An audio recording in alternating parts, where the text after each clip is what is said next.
দেখুন 2 নম্বর কোশ্চেন বলছে what are the motives in the stranger by Albert Camus. এটা লেখার মেইন রিজনটা কি, ওকে, বা হচ্ছে মোটিভটা কি।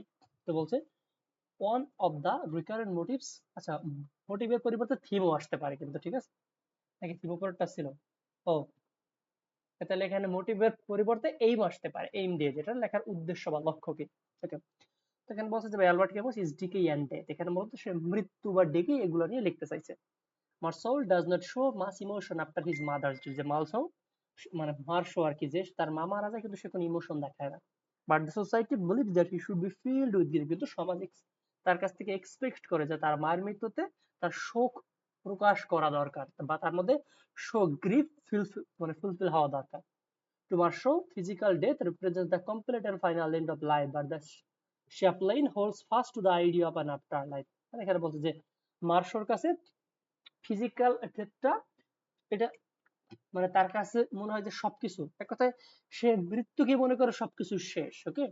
বাট এখানে যে হচ্ছে শ্যাপলাইন আছে, শ্যাপলাইন শব্দ হচ্ছে যে রান্না বান্না খুব করে আর কি, ওটা কি বলে যে রাঁধুনি টাইপের আর কি। সে মনে করে যে না, মানুষের মানে নেক্সট জীবন শুরু হয় আফটার লাইফে, বা পরবর্তী জীবনে আর কি, বা এক কথা দুনিয়াবী জীবনের পর আমাদের আরো একটা লাইফ আছে। আর মার্শো মনে করে এই দুনিয়ায় মানে মারা যাওয়া মানে সবকিছু এখানেই শেষ। The essential part of Marshall's character development in the novel is his coming to terms with his own attitudes about death. সুতরাং এই নোবেলের অন্যতম একটা মোটিভ বা মেইন যে হচ্ছে থিম আমরা বলতে পারি, সেটা হচ্ছে মার্শোর মধ্যে মৃত্যু সম্পর্কে একটা কনসাসনেস জাগ্রত হওয়া, বা মৃত্যু সম্পর্কে তার অ্যাটিটিউড কি সেটা এখানে রিপ্রেজেন্ট করা হয়েছে তার চরিত্রের মাধ্যমে, যে সে মৃত্যুকে কি মনে করতো, বাট আসলে মৃত্যুটা কেমন।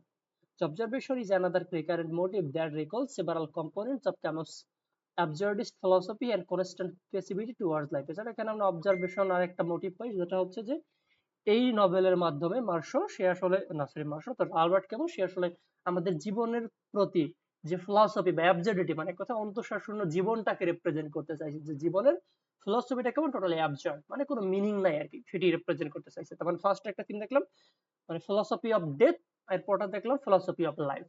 এই দুটো হচ্ছে মানে এই দুটো জিনিসকে রিপ্রেজেন্ট করে হচ্ছে এই যে গল্পের মেইন মোটিভ, যে the constant watching in the stranger suggest humanity's endless search for purpose and emphasize the importance of the tangible, যে এখানে মানুষ সবসময় কি করে, মানুষ সবসময় উদ্দেশ্য খুঁজে বেড়ায় বা জীবনের মিনিং খুঁজে বেড়ায়, বাট সেগুলাকে খুব টেনজিবল, মানে এক কথায় যে তারা চেষ্টা করে সেগুলোকে স্পর্শ করতে বা ছুতে, বাট সেগুলো সম্ভব না, জীবনটা টোটালি আমাদের মিনিংলেস, পুরো অ্যাবসার্ড হয়েছিল। হ্যাঁ, যে visible details of the physical world in universe where there is no significant meaning, যে আমরা এই দুনিয়াবি জীবনে অনেক কিছু মানে দেখিস বা সেগুলাকে ছুঁয়ে দেখতে চাই, পেতে চাই, বাট সেগুলো আসলে কোনো মিনিং নাই বা কোনো তাৎপর্য নাই। The people in the courtroom was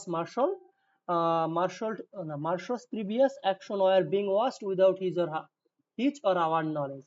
যেমন এখানে যখন তাকে কোর্টে নিয়ে যাওয়া হয় সেই শুনানির জন্য, সেই একজন ব্যক্তি সে আরাবিয়ানকে হত্যা করেছিল এই জন্য, তো তখন দেখা যায় মার্শোর যে আচার আচরণ সেগুলোর দ্বারা আমরা ইন্ডিকেট করতে পারি যে তার আসলে নলেজ কেমন আর কি, বা মানে দুনিয়া যে জীবন, এই দুনিয়া জীবন সম্পর্কে তার নলেজ টলেজ এগুলো সম্পর্কে আমরা ধারণা পাই। তো the Arabs was Raymond and his friends with implicit antagonism, যেমন আরব যে সে রেমন্ড এবং তার বন্ধু বান্ধবদেরকে মানে তার প্রতি শত্রুতা মনোভাব পোষণ করেছিল। Raymonds neighbour act as a spectator to his dispute with his mistress and the police officer is watching with concern or petty curiosity. The observation reflect humanity's first এইটুকু লাগবে না, এইটুকু এটার সাথে মানে রিলেটেড না, উপরে এতটুকু লিখলে হয়ে যাবে। এই যে যে মিনিং না এতটুকু, ওকে, ওয়ান থেকে শুরু করে মিনিং পর্যন্ত, যে এখানে এই নভেলের মেইন থিম হচ্ছে কি দুইটা, একটা মেইন মোটিভ হচ্ছে দুইটা, একটা হচ্ছে যে জীবনের প্রতি মানুষের যে দৃষ্টিভঙ্গি সেটাকে রিপ্রেজেন্ট করা হয়েছে, যেখানে দেখা হয়েছে জীবনে আসলে আমরা অনেক কিছু পেতে চাই, অনেক কিছু ছুঁয়ে দেখতে চাই, বাট সেগুলো আসলে টোটালি মিনিংলেস। আরেকটা মোটিভ হচ্ছে যে মানুষের মৃত্যু সম্পর্কে ভিন্ন ভিন্ন দৃষ্টিভঙ্গি থাকে, যেমন এখানে মার্শাল সে এটা মনে করছিল যে তার মা মারা গেছে মানে এখানে সবকিছু শেষ, বাট মৃত্যুর পরবর্তীতে একটা জীবন আছে সেটা কিন্তু সে পরবর্তীতে রিয়ালাইজ করতে পারে। তো যে ফিলসফি অফ ডেথ এবং ফিলসফি অফ লাইফ এই দুটি হচ্ছে এই নাটকটা বা সরি এই নভেলটা লেখার মেইন মোটিভ বা উদ্দেশ্য, ঠিক আছে। এর লাস্টে এটুকু লাগবে না, ট্রিপল থেকে শুরু করে অবজার্ভ এটুকু বাদ দিয়ে দিবেন। এরপরে 3 নাম্বারটা, what conflict do find and notice in the relationship of Meursault and ঠিক আছে মেরি, মার্শো এবং মেরির মধ্যে কোন সম্পর্কটা না, তাদের সম্পর্কে কোন কনফ্লিক্টটা তুমি দেখতে পাচ্ছ।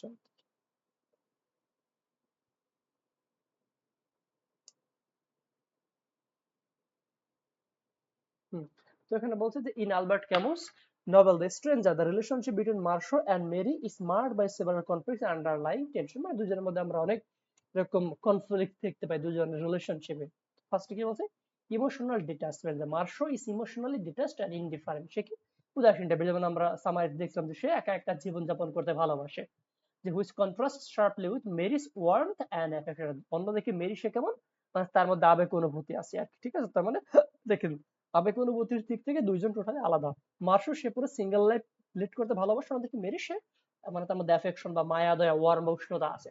She is deeply in love with Meursault and express a desire to marry. সে তাকে ভালোবাসে, মানে তাকে বিয়ে করতে চায়, but he views their relationship in a detached and almost indifferent manner. কিন্তু মার্শো তার প্রতি কোনো ভ্রুক্ষেপ দেখায় না, বরং উদাসীনতা দেখায়। This emotional ডিসপারিটি creates a fundamental conflict in the relationship. তো এখান থেকে তাদের রিলেশনশিপে আমরা একটা কনফ্লিক্ট দেখতে পাই। তার মানে ইমোশনালি একটা ডিটাচমেন্ট, দুজনের দৃষ্টিভঙ্গি আলাদা আলাদা রকম।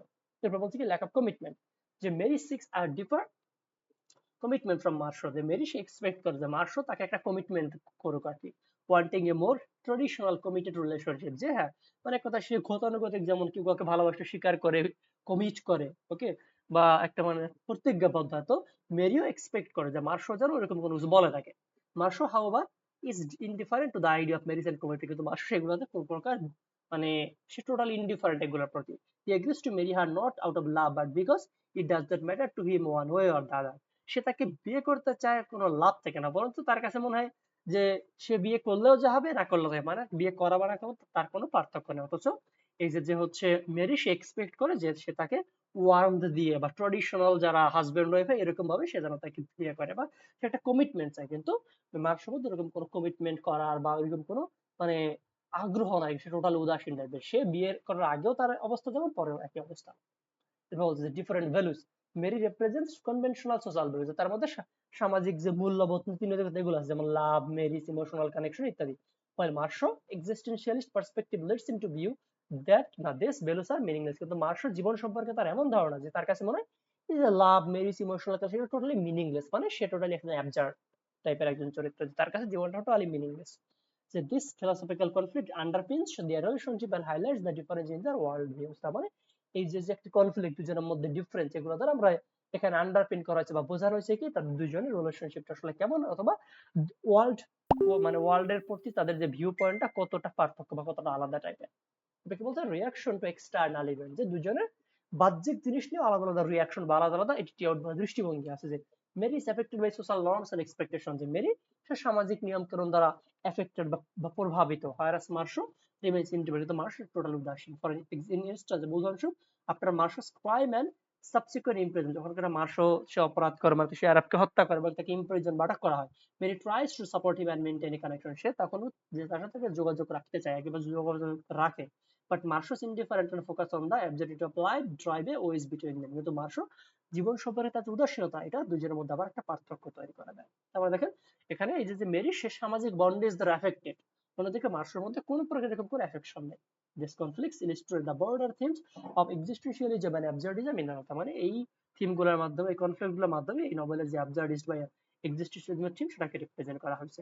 Particularly the idea of absurdity of life and emotional detachment of the protagonist। Specially এখানকার যে প্রোটাগনিস্ট মার্শো, তার জীবনটা কেমন অ্যাবসার্ডিস্ট এবং সে কি মানে অন্যদের থেকে কিভাবে একেবারে ইমোশনালি ডিটাচড হয়ে আছে সেই দিকটা রিপ্রেজেন্ট করা হয়েছে। এই হচ্ছে দুজনের মধ্যে যে মানে কনফ্লিক্ট গুলো আর কি, এক একজনের এগেইনস্ট আরেকজনের যে কনফ্লিক্ট গুলা।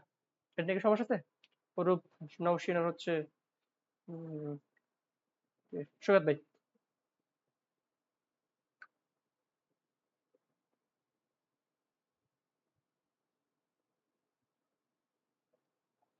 না ভাইয়া। ওকে, এরপরটা দেখেন।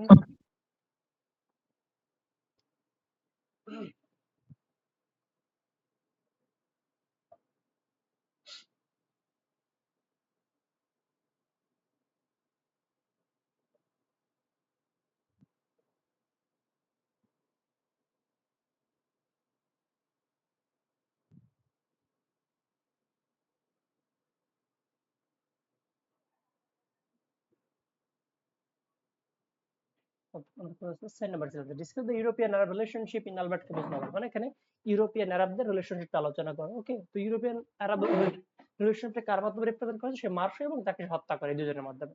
The Stranger is an existential novel by Albert Camus. In the novel, the relationship between Europeans and Arab is drawn as one of tension, suspicion, violence. মানে এখানে সম্পর্কটা আসলে নেগেটিভ ভাবে উপস্থাপন করা হয়, যেহেতু একজন একজনকে হত্যা করছে। তারপর বলছে যে the novel is set in colonial Algeria during the 1940। এই নভেলটা যে সেটিংটা কোথায়? আলজেরিয়াতে। মানে তখন আলজেরিয়াকে শাসন করতে হচ্ছে ফ্রান্স সেই সময়টাতে, যে time when the French colonial authorities had established a system of racial and cultural segregation। মানে যখন কিনা সেই ফ্রেঞ্চের যে কলোনিয়াল অথরিটি, মানে এক কথায় ফরাসি যারা সাম্রাজ্যবাদী, তারা সে আলজেরিয়াতে একটা এরকম সাম্রাজ্যবাদী বা সাংস্কৃতিক সেগ্রিগেশন বা মানে সাম্রাজ্যবাদীদের মধ্যে যেমনটা থাকে, যে তারা এরকম পার্থক্য উপস্থাপন করছে। সেগ্রিগেশন মানে বোঝায় বিভক্তি বা বিভেদ। যে Meursault is the protagonist who is a French Algerian. সে কি একজন আলজেরিয়াতে বসবাসকারী একজন ফরাসি। He is portrayed as an outsider of both European and Arab society. সুতরাং সে মানে এই আরব সোসাইটিতে একদম আমরা বলতে পারি একজন আউটসাইডার বা স্ট্রেঞ্জার। মানে সে যত এখানে স্থানীয়, তো সে আউটসাইডার। আউটসাইডার মানে শব্দ তো ভবঘুরে বোঝায়, ভিনদেশী বোঝায়, বা হচ্ছে পরবাসী বোঝায় এরকম। যে Marshall's indifference towards his surroundings and his willingness to conform to societal norms make him an outcast among the Europeans and the Arabs। মানে তার সমাজের বা তার আশেপাশে প্রতি তার যে উদাসীনতা, এটা দ্বারাই মূলত আমরা যে তার চরিত্রটা সম্পর্কে ভালো বুঝতে পারি আর কি। ওকে, বা এক কথায় আমরা সমাজ সম্পর্কে তার যে ভিউ পয়েন্ট, সেই একটা ধারণা পাই। The novel highlights the cultural and racial divide between the two groups। এখানে এই নভেলে এই দুই গ্রুপ মানে ইউরোপিয়ানদের মধ্যে এবং হচ্ছে আরাবিয়ানদের মধ্যে একটা পার্থক্য দেখানো হয়েছে বা রিপ্রেজেন্ট করা হয়েছে। The Arabs are depicted as a marginalized and oppressed group। এখানে আরাবিয়ানদেরকে রিপ্রেজেন্ট, যে তারা কি শোষণের শিকার একটা জাতি। মানে ইউরোপিয়ানরা, যেমন এখানে ফ্রান্স, যে তারা এই যে আরাবিয়ানদের উপর নির্যাতন চালায় আর কি। যে while the Europeans are portrayed as the dominant and oppressive force। Marshall's killing of an Arab man in the novel underscores the violence and tension that characterizes the relationship between the two groups। সুতরাং আমরা এই ইউরোপিয়ানরা যে আরবদেরকে কেমন মনে করে বা কেমন হচ্ছে কেমন ট্রিট করে, আচরণ করে, সেটার একটা ধারণা পাই আমরা, যে মার্শো সে একজন আরবকে হত্যা করছে হিংস্রভাবে। That Camus uses the relationship between Europeans and Arab to critique the colonial system of racial and cultural segregation। আসলে সেই থিমটা কেন ইউজ করছে সম্পর্কটা, সাথে করে সাম্রাজ্যবাদীদের কেমন দৃষ্টিভঙ্গি বা আচরণ নেটিভদের উপর, সেইটা সে উপস্থাপন করতে পারে।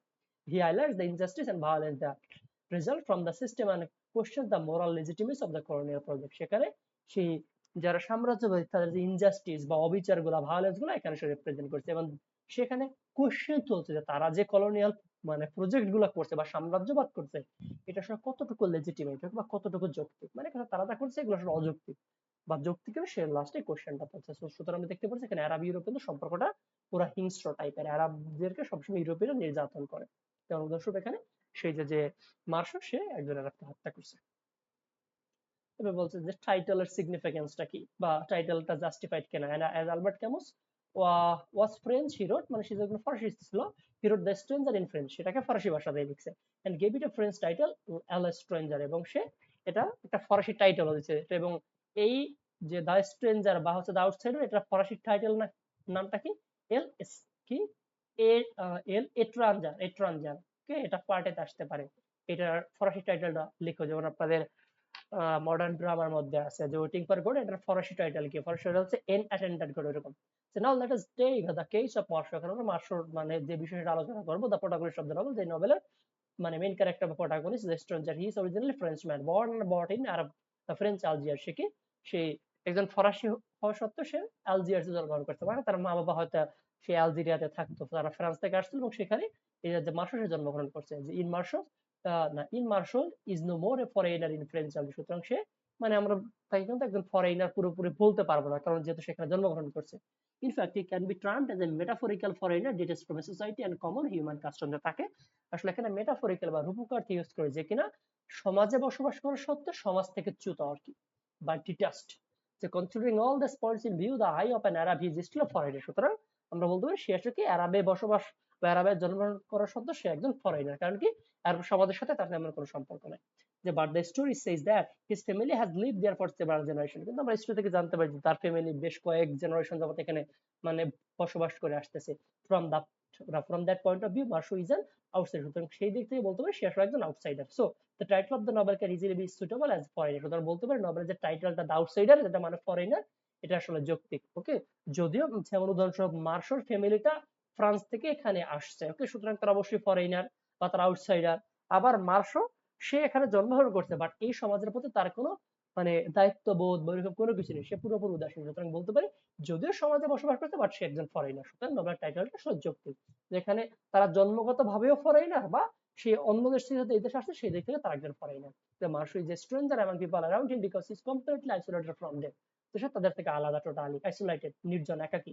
He is isolated from society he lives in and grows up isolated mentally, emotionally, spiritually, and by the end of the night, true even physically. সে এই সমাজ থেকে সব দিক, সামাজিক, রাজনৈতিক, তারপরে হচ্ছে মানসিক, ফিজিক্যাল, সব দিক থেকে সে আসলে isolated. He sure a stranger among multitude of men and women around him. সে তার আশেপাশে যারা আছে সবার কাছে টোটাল একজন স্ট্রেঞ্জার বা আগন্তুকের মতো।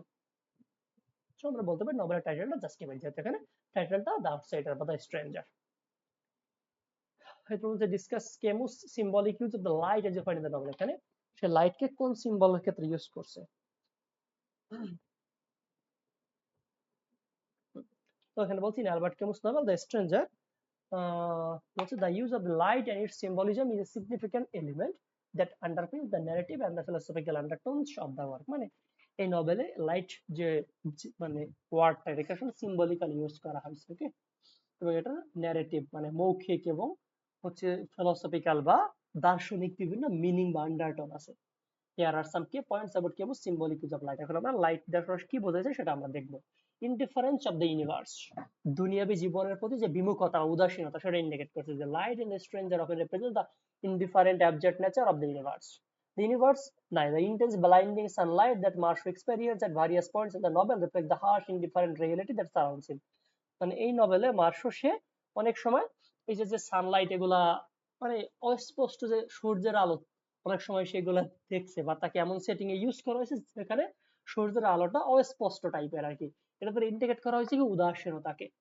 ফর ইনস্টান্স, উদাহরণস্বরূপ, the unbearable heat and brightness of at his mother's funeral and during the climatic murder scene of the which underscore the oppressive and indifferent forces that influence his action perception.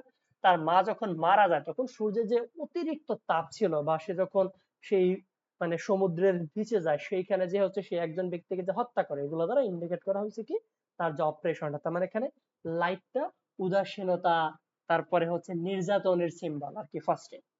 বলছে কি moment of clarity and realisation. আবার light দ্বারা আলো বা হচ্ছে মানে আশাকে indicate করা হয়, রিয়ালাইজেশন মানে ভালো কিছু করে প্রেজেন্ট করা হয়।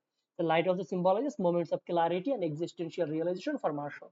যে মার্শো সে কোনো কিছু রিয়ালাইজ করতে পারছে, যেমন সে philosophy of life, philosophy of death, এগুলো রিয়ালাইজ করতে পারছে, যেগুলো এখানে নভেলে লাইটের মাধ্যমে উপস্থাপন করেছে। In the closing chapter we are as he awaits his execution, যে আমরা সে নভেলের শেষ দেখি যখন তাকে ফাঁসিতে ঝোলানো হবে, Meursault reflects on life and death with a new found clarity. সে জীবন বা মৃত্যুর প্রতি তার একটা মানে স্পষ্ট ধারণা হয় আর কি। Embracing the absurdity of existence, এবং সে রিয়ালাইজ করে মানুষের এক্সিস্টেন্সটা কতটা absurd and the inevitability of death, এবং মৃত্যুটা আসলে কতটা মানে ইনএভিটেবল বা একেবারে অবশ্যম্ভাবী একটা জিনিস, এটাকে কেউ আসলে উপেক্ষা করতে পারে না।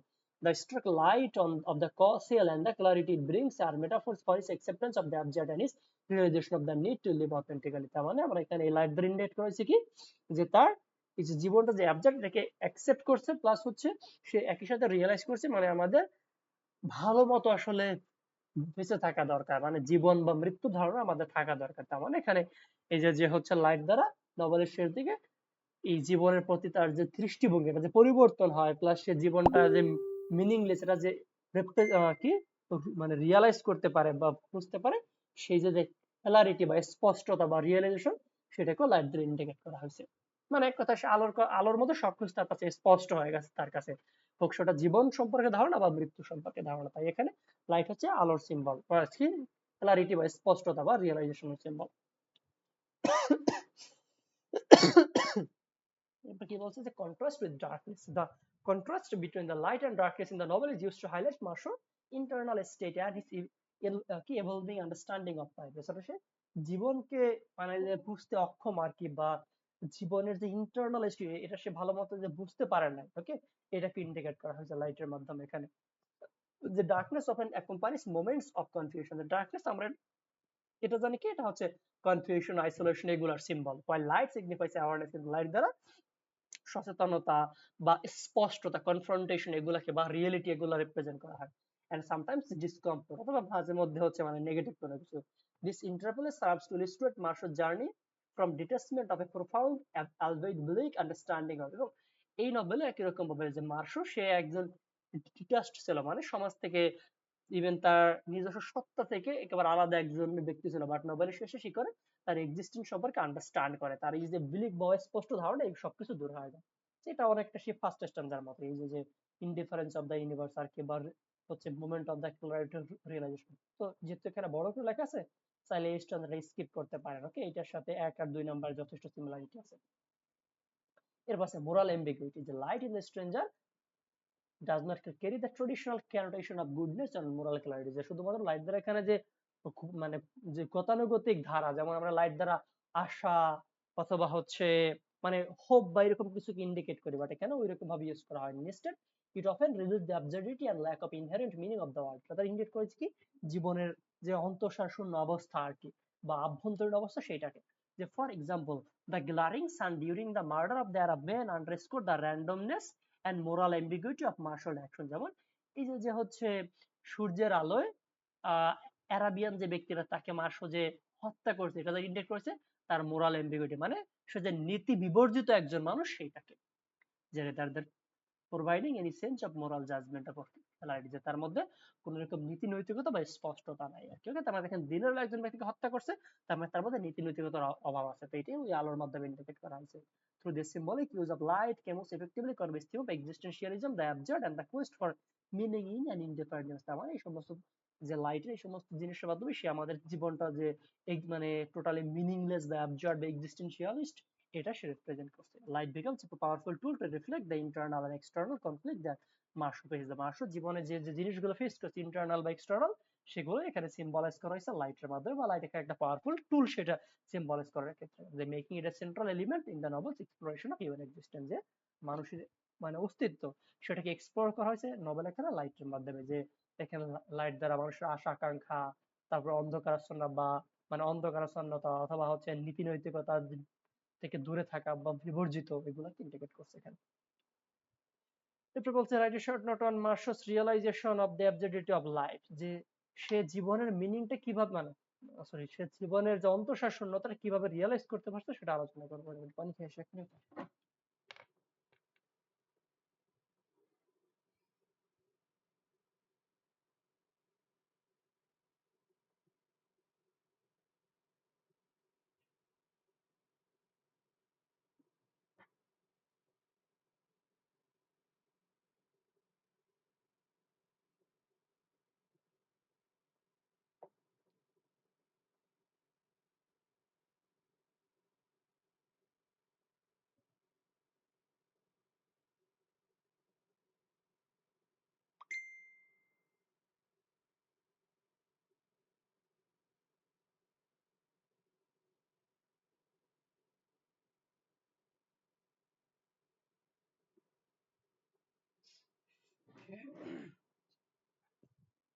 আচ্ছা, তো এখানে বলছে যে মার্শো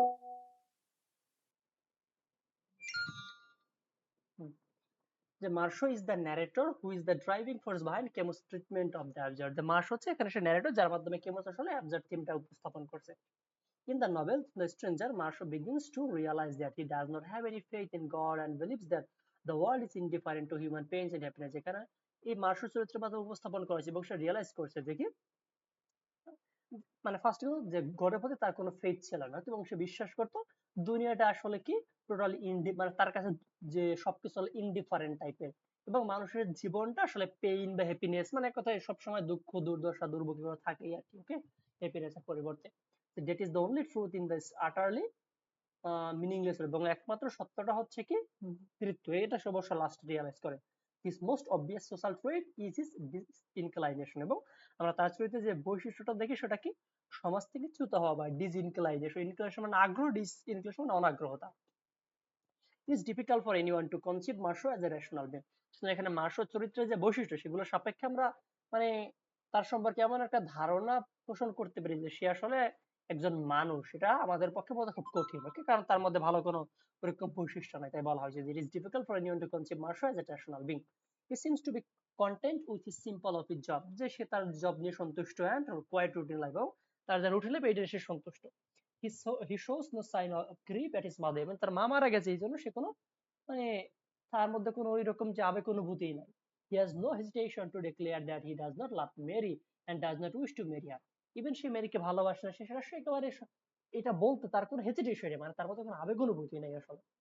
But there is no denying of the truth that he is honest to the core and he does not have any intention to hide his lack of feeling over his mother death. তবে এটা আসলে স্পষ্ট এখানে যে সে এখানে সত্যবাদী, কারণ তার মধ্যে যে অনুভূতি নেই সেটা সরাসরি স্বীকার করছে যে তার মা মারা গেছে, তার মধ্যে কোনো ফিলিং, মানে যে কোনো ফিলিং নাই বা ফিলিং এর অভাব আছে, সে সরাসরি এক্সপ্রেস করছে এখানে যে হি ইজ নেদার মোরাল নর ইমোরাল, সে একেবারে খারাপও না বা একেবারে ভালোও না। Marshall's mind begins to open up when he is sentenced to death and killing an Arab who bears no grudge against him. তবে সবশেষে আমরা দেখি তার মধ্যে রিয়েলাইজেশন আসে যখন সে মানে হচ্ছে তাকে জেলে নিয়ে যাওয়া হয় এবং তাকে মানে মৃত্যুর যে আদেশ বা মৃত্যুর পরোয়ানা তার এগেইনস্টে জারি করা হয় এবং সে একজন ব্যক্তিকে হত্যা করে যে কিনা তার সাথে তেমন খারাপ কোনো কাজই করে না। এরপরে যে লাইফ বা ডেথ সম্পর্কে তার যত ভুল ধারণা সব মিসকনসেপশন দূর হয়ে যাবে, সে রিয়ালাইজ করে জীবন এবং মৃত্যুর মিনিংটা কি। Only after his encounter with the chaplain in jail, he comes to realize that the universe is like him, indifferent to human life. Say chaplain এর কাছ থেকে জানতে পারছে ছেলে বসে কি যে হচ্ছে মানে সবকিছু আসলে মিনিংলেস টাইপের। He comes to the conclusion that lives of humans have no importance in their action and their birth and death have little effect on the world. সে মানে বুঝতে পারি আর কি যে মানুষ আসলে মানুষের জীবনটা টোটালি মিনিংলেস, অনেকে মারা যায় ওকে, বা কেউ কারো প্রতি কোনো প্রকার ভ্রুক্ষেপই করে না। Face to face with death, he finds peace with himself and with the world. সুতরাং যখন সে মৃত্যুকে আলিঙ্গন করে, মানে যখন কিনা তাকে সেই মৃত্যুর আদেশ দেয়, তখন সে রিয়েলাইজ করে ডেথের যে মিনিংটা আর কি, ওকে, বা এক কথা সে তখন শান্তি খুঁজে পায় জীবনে, তার মিনিংলেস লাইফটা মিনিংফুল হয়। যে this realisation highlight the absurdity of life, এটা জিনিস হচ্ছে জীবন আসলে আমাদের কতটা অন্তঃসারশূন্য, ওকে, শুধুমাত্র একমাত্র যেটা বাস্তবিক সত্য সেটা হচ্ছে ডেথ, এবং সেইটাই সে লাস্টে রিয়েলাইজ করে, ওকে, বাকি সবকিছু কি absurd. What is Marshall idea of an after life, যে মানে মৃত্যু পরবর্তী জীবন সম্পর্কে তার আইডিয়াটা কি। তো বলছে Marshall idea of an after life is based on his outlook towards life, মানে মৃত্যু সম্পর্কে তার যে ধারণা এটা আমরা তার দুনিয়াবি যে জীবন সম্পর্কে মানে জানতে পারি আর কি, বা সেটা তার দুনিয়াবি জীবনের উপর বেস করেই এখানে ই করা হয়েছে, আলোচনা করা হয়েছে। In the novel the stranger as the narrative process, মানে এই নভেলে যত সামনের দিকে আগাইছে বা মানে মার্শো যত কথাবার্তা বলছে, মার্শো begins to realize that he does not have any faith in God. সে রিয়েলাইজ করছে যে জীবন মানে গডের প্রতি তার কোনো বিশ্বাসই নেই, আর যার গডের প্রতি বিশ্বাস নেই সে কিন্তু আফটার লাইফে কোনো প্রকার মানে ই করবে না, যে বিলিভ করবে না। Then believes that the world is indifferent to human pains and happiness, এবং সে মানে তখন যেহেতু তার গডের প্রতি কোনো বিশ্বাস নেই, সুতরাং সে মনে করতো কি যে মানুষের দুঃখ বা মানে সুখ দুঃখে আসলে কারো কোনো হাত নাই আর কি, বা সবকিছু মানে মানুষের সুখ দুঃখের প্রতি সবাই আসলে উদাসীন, ইনডিফারেন্ট টাইপের, বা দুনিয়াটা উদাসীন। যে death is the only truth in this utterly meaningless, যে এই দুনিয়া একমাত্র সত্য হচ্ছে কি death. His most obvious social trait is, এটা কি একই লেখা নাকি? এটা তো একই লেখা।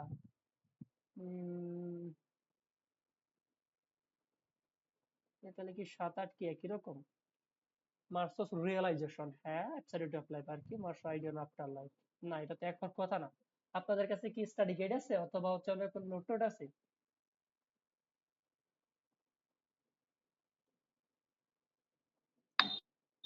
না ভাইয়া, পিডিএফ ফাইল। ও আচ্ছা ভাইয়া, ওইটা আমি আমি দেখি আমার কাছে স্টাডি গাইড আছে কিনা, আমি ফারাজ থেকে যখন আনছিলাম নোট করে দেখি।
আমার কাছে গাইড তো দেখতে পাচ্ছি না, এটা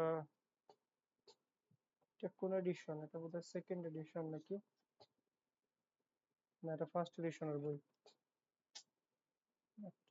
আচ্ছা, যদি আপনাদের কাছে থাকে আমাকে একটু শেয়ার করেন। কোশ্চেন এখান থেকে পড়ে দরকার হয়। আফটার লাইফ এখানে পাচ্ছি না।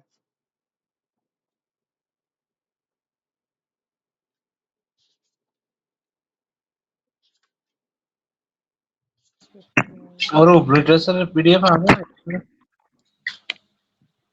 না লাগবে? নেই রে, আমার কাছে নেই। আচ্ছা তাহলে আপাতত স্কিপ আমার করি, কাছে তো নেই।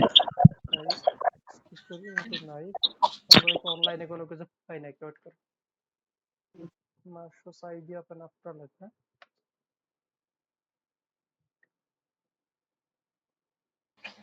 চ্যাট জিপিটি কি ভালো দেবে না? হ্যাঁ হ্যাঁ, ওই মানে মোটামুটি থিমটা যদি বোঝেন তাহলে তো লিখতে পারবেন, তাই না? হুম। আচ্ছা, আচ্ছা, আচ্ছা।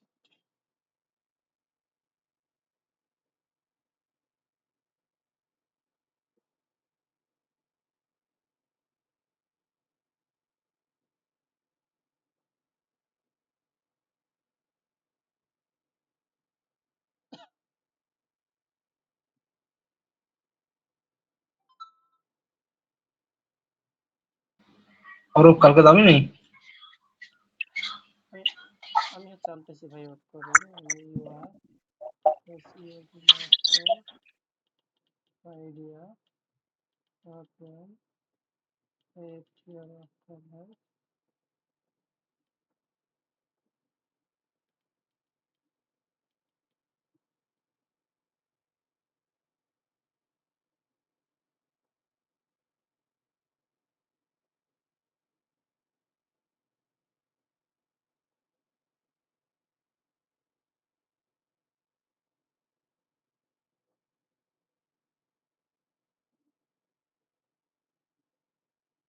এখানে একটু বড় করে দেখা যাচ্ছে, যাই হোক সমস্যা নেই, আমরা পড়ি পরে মোটামুটি ধারণাটা দিই।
আচ্ছা,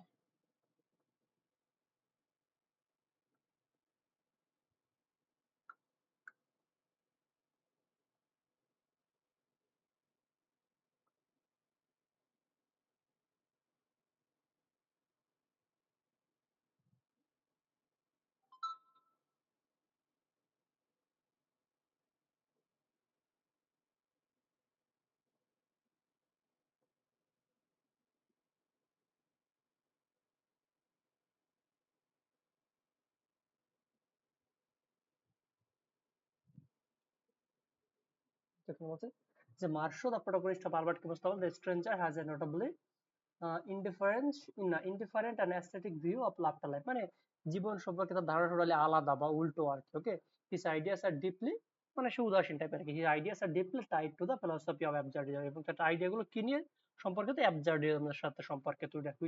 Camus explore through Marshall experience and internal reflection, যেগুলো এখানে মার্শো যা আচার আচরণ বা তার এক্সপেরিয়েন্স বা রিফ্লেকশন সেগুলোর মাধ্যমে উপস্থাপন করছে। তো এখানে দেখতে পাই যে তার মানে চরিত্রে সেই কোন কোন যে দিকগুলো আছে আর কি আফটার লাইফ সে যে বিলিভ করে কি বিলিভ করে না এটা নিয়ে। First of all rejection of traditional religion, সে গতানুগতিক ধর্মে কোনো বিলিভ করে না। যে throughout the novel, Marshall consistently rejects religious belief, especially in the face of death. When the chaplain visits him in prison near the end of the novel, Marshall refuses to repent or believe in it. যখন কিনা সেই চ্যাপলেন যে তাকে লাস্টে visit করে তাকে মারা যাওয়ার আগে আর কি, তখন মানে চ্যাপলেন হয়তো তাকে গডের প্রতি বিলিভ করার জন্য আহ্বান করে, কিন্তু এই যে মার্শো সে গডের প্রতি মানে এক কথা সে রিপেন্ট করতে রিফিউজ করে, রাজি হয় না।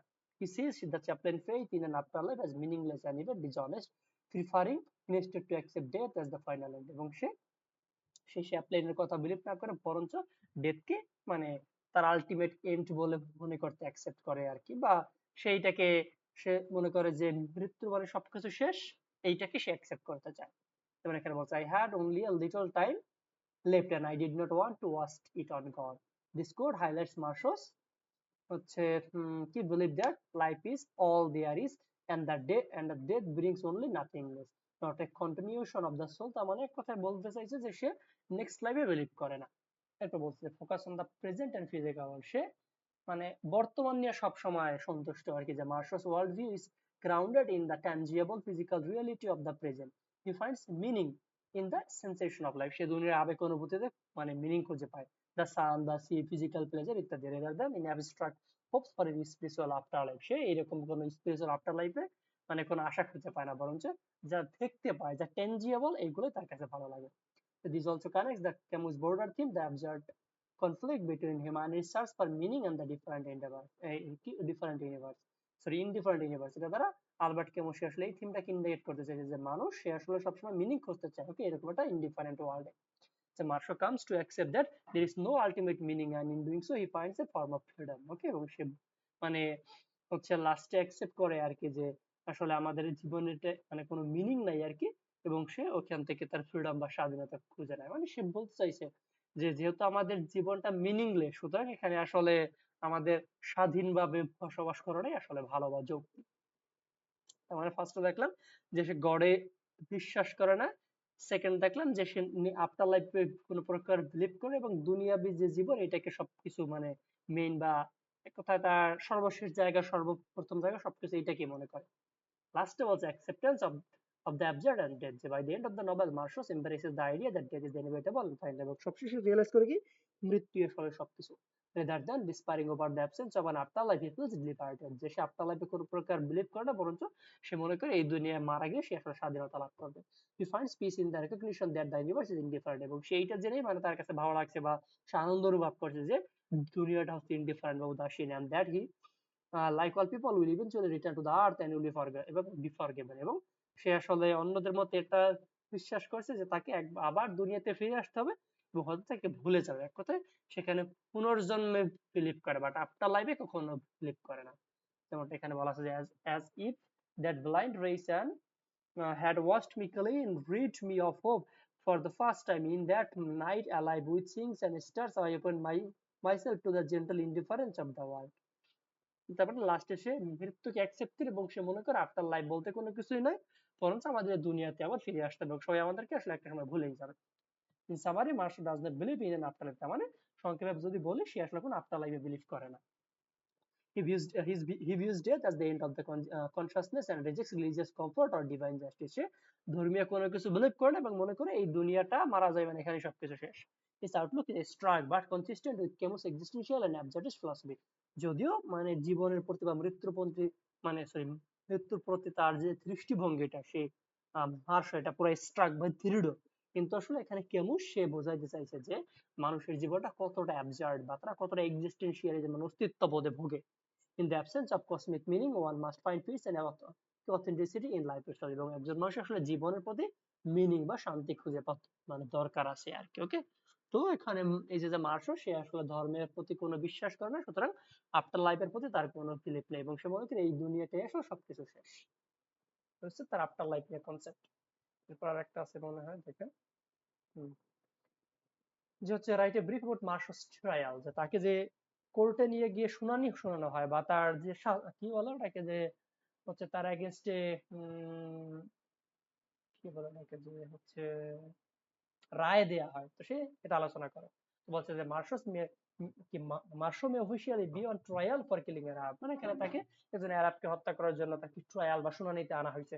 But a little introspection will reveal that this trial is actually on trial for state। আসলে যদি আমরা একটু গভীরভাবে হই তাহলে এ দেখবে এটা শুধুমাত্র ফিজিক্যাল এরকম ট্রায়াল না, বরঞ্চ এটা তার মেন্টালি একটা ট্রায়াল আর কি, মানে তাকে কাঠ গড়ায়, মানে সে মানসিক কাঠ গড়ায় তার দাঁড় করাচ্ছে যে তোমার জীবন মৃত্যু সম্পর্কে কনসেপ্ট কি, ওকে, মানুষকে তুমি কি মনে করো। It is not for the murder but for his character that he has been sentenced to death. If we compare Marsho with Raymond, we will find character is surely an integral part of the law system of this time and place. যদি আমরা এখানে মার্শো এবং মানে তাকে রেমন্ডের চরিত্রের সাথে compare করি, তাহলে আমরা দেখবো যে এখানে মানে কিছু আইন কানুন বা আইন কানুনের যে সিস্টেম সেগুলো অ্যাপ্লাই করা হয়েছে সেই সময়ের সাপেক্ষে বা জায়গার সাপেক্ষে, মানে যেহেতু আদালত তার মানে কিছু আইন কানুন আছে ওখানে। For instance, Raymond easily gets off for physically assaulting his girlfriend since he cheated on him। যেমন এখানে বলছে যে রেমন সে কি করে, তার গার্লফ্রেন্ড যেহেতু সে হচ্ছে মানে তার গার্লফ্রেন্ডকে চিট করছে, সুতরাং তাকে ওখান থেকে মানে চলে যেতে হয় আর কি, বা তাকে ফিজিক্যালি এরকম ভাবে অ্যাসল্ট করা হয়। অ্যাসল্ট শব্দের অর্থ হচ্ছে গালিগালাজ করা। এরপর বলছে যে আর যেহেতু এখানে ফিজিক্যালি কথা বলছে তার মানে মারধরের কথা ইন্ডিকেট করছে। এটা বলছে the Arab woman is a character and she deserve না শি হ্যাঁ she deserves to get a good beating in the eyes of law, মানে এখানে আরব মহিলা সে একজন ভালো মানুষ, ওকে, সুতরাং তাকে যে হত্যা করা হয়েছে অবশ্যই আইনের চোখে সে এখানে একটা মানে জাস্টিস এক্সপেক্ট করে, বা কথা তার তাকে যদি হত্যা করা যায় সুতরাং অবশ্যই তার একটা বিচার করা দরকার। Now take the case of Meursault, he deserves to be sent of the guillotine only because he has a poor character. এবং এখানে আমরা মার্শালকে থেকে স্বাস্থ্যসত্তাকে গিলোটনি, মানে গিলোটিন বলতে সেই ফরাসি বিপ্লবের সময় যে জাতি টাইপের একটা ইউজ করা হয়তো, মানে উপর থেকে চাপ দিয়ে গলা কেটে হত্যা করা হয়তো। বলছে যে strangely enough Marshall's killing of an Arab does not seem to be a matter of grave offense to the prosecutor of the jury. The answer is very simple, racism। মানে এখানে বলছে যে মার্শাল যে আরবকে হত্যা করছে, সুতরাং এইটা নিয়ে যে যারা জুরি আছে বা যারা হচ্ছে বিচারক আছে ওরা তেমন কোনো মানে ওরকম হাফহিতেশ করা নাই বা তাদেরও কোনো মাথা ব্যথা নাই। কারণ কি, এখানে আমরা রেসিজম বা বর্ণ বৈষম্যের একটা পার্থক্য দেখতে পাচ্ছি আর কি, যে যেহেতু তারা হচ্ছে ইউরোপিয়ান, সুতরাং একজন ইউরোপিয়ান যে আরবকে হত্যা করছে এটা নিয়ে তাদের তেমন কোনো মাথা ব্যথা নেই, তারা জাস্ট শাস্তি শোনায় দিচ্ছে, শেষ।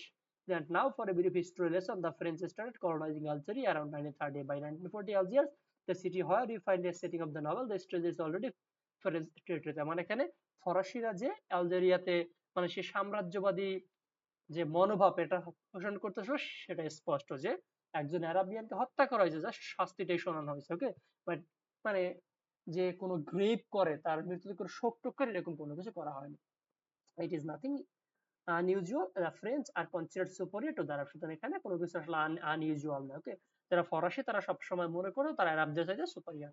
Naturally killing of an Arab by a Frenchman was a minor offence. সুতরাং একজন আরবকে যে একজন ফরাসি হত্যা করছে এটা খুব তুচ্ছ একটা ঘটনা। Contrary to it, by obeying French and Christian customs, such offense was punishable by death। তবে যদি মানে কোনো একজন আরব এইরকম একটা কাজ কোনো খ্রিস্টিয়ান বা মানে ফরাসিদের এগেইনস্ট করে না, তাকে যথাযোগ্য শাস্তি দেওয়া হয়তো, মানে সর্বোচ্চ শাস্তি। That makes Marshall's trial so important and so interesting to them। মানে এখানে আসলে এই যে সাম্রাজ্যবাদী মনোভাব এটাই কিন্তু মার্শাল ট্রায়াল মাধ্যমে ইন্ডিকেট করা হয়েছে, যে একজন আরবকে একজন একজন হচ্ছে ফরাসি হত্যা করছে, সুতরাং অন্যরা তেমন করে মাথা ব্যথা দেখাচ্ছে না, এখানে জাস্ট তাকে শাস্তি শোনানো হয়েছে।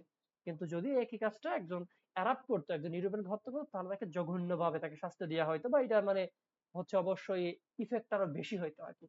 যে even when Marshall declares that he is convinced of his own guilt, he is not probably admitting his guilt of murder। মানে এখানে যখন কিনা লাস্টে মার্শো সে স্বীকার করে যে হ্যাঁ আমি হত্যা করেছি, বাট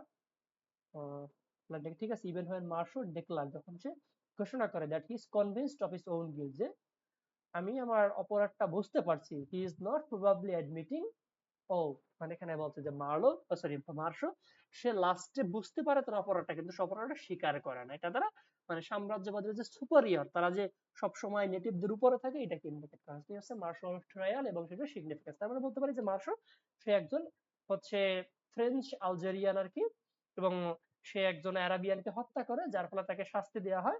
আর হচ্ছে যখন তাকে কোর্টে নিয়ে যাওয়া হয় আর কি, তখন সেই মানে তাকে শাস্তি হচ্ছে তাকে গিলোটিনের দ্বারা হত্যা করা হবে আর কি। তো বাট এইটা নিয়ে অন্যরা তেমন কোনো ভ্রুক্ষেপ করে না। তো এটা সিগনিফিকেন্স কি, যেহেতু একজন অ্যারাবিয়ানকে হত্যা করেছে এই জন্য যারা সাম্রাজ্যবাদী সাম্রাজ্যবাদী তারা তেমন কোনো ভ্রুক্ষেপ এখানে হচ্ছে দেখাচ্ছে না, বা তারা ওরকম তেমন কোনো মানে পাওয়ার দেখাচ্ছে না।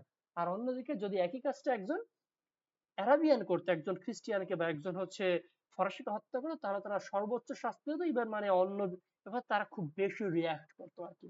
এই হচ্ছে সাম্রাজ্যবাদীদের যে মনোভাব আর কি, যেটা কিনা মার্শাল এই যে রেয়ালটা ট্রায়ালের মাধ্যমে ইন্ডিকেট করা হয়েছে। ওকে, তো আজকে এতটুকুই থাক। আজকে যে 8টা পার্ট দিয়ে করলাম এগুলো কি সমস্যা আছে ভাই? অরূপ, সৈকত আর হচ্ছে নওশিন।